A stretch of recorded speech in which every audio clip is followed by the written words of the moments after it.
अपना मामा गांव के ही दुलार ए भगिना है बेटा के देख के जब जब हम अपना मामा गांव में आवतनी हमार रुआ सब मन गदगद कर देतनी जा, हमार सीना चौड़ा कर देतनी जा।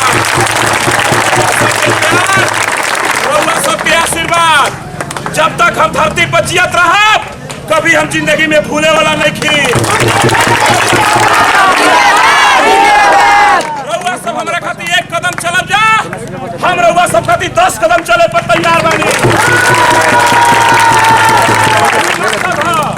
शरीर जब तक के धरती पर रही खाली सेवा में समर्पित रही, खाली सेवा में समर्पित रही। पूरा पंचायत हमारा परिवार में हमरा के प्यार स्नेह इतना मिलता कि हमार मन गदगद हो जाता। सब हवा बह गई, सब लोग कहता कि सलतुआ पूरा परिवार सचिव साहेब मिश्र बाबा के हो गई बा।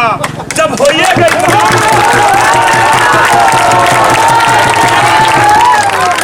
सबके पहले एक वोट के एहसान, एक वोट के ऋण पता ना कोई प्रत्याशी कोई प्रतिनिधि चुकौले बा कि नहीं के चुकौले, आज वर्तमान में चुकावता कि नहीं के चुकावत।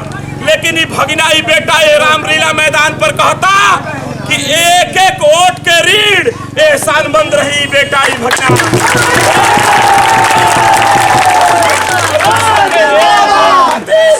हम जब तक हमारा सबके एक वोटवा हमरा के ऋणी बना दे, एहसानमंद बना दे। हम कभी कभी सोची ना कि अपना ये गांव अपना परिवार के हम पता ना जो दुलार संबंध मिलता हम कैसे चुकाई। रात दिन हमें करा विचार करी ना भाई हतना प्यार हमरा संगे हुजूम चल रहा बा, जबकि पंचायत चुनाव में ऐसे ना चलेला भैया। मामा पंचायत चुनाव में जो नहीं चलता ऐसे ना चलेला। अगर हमरा संगे 1000 आदमी बना 1000 घरे 3-3 4-4 वोट हुई तो 4000 वोट लेके हम चलता नहीं।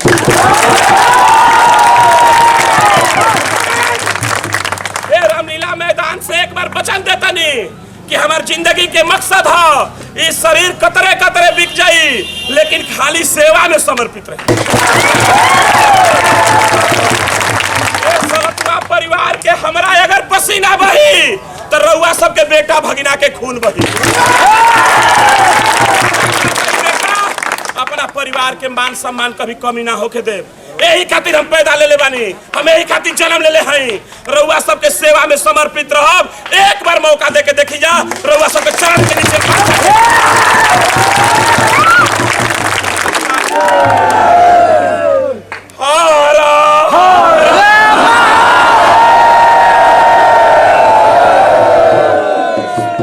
पंचायत भवन पर हो गई बा। 4-5 हमरा स्कूल पर बा। ए गांव के 4 वार्ड 7 में जौन शिवगंज बूथ बा जौन है हमरा 70-72 गो वोट बा हमरा परिवार के, आ 4-5-6 जौन बूथ बा ओ बूथ पर जब हमरा नामे कुल लिखाइए गई बा तो इतना मलवा गांज दी जा कि रउआ सबके हमार जीवन ऋणी रही।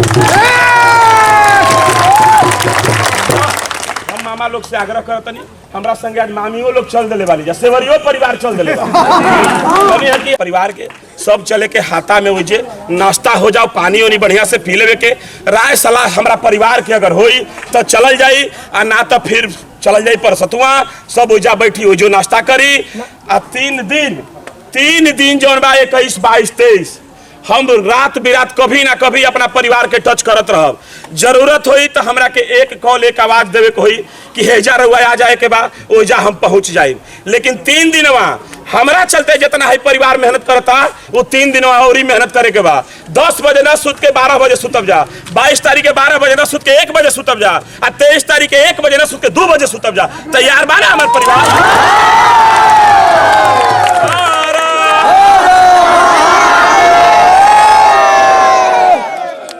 जी के हम गोल ला के आवत नहीं चले के अपना हाथा में नाश्ता हम निकल जाओ सब हम थाकल सबके प्यार देख के हमरा थकान नहीं हो, लेकिन हकीकत तो वही मामा की हम थाकल बानी आवत नहीं गोल ला के। जी बिल्कुल।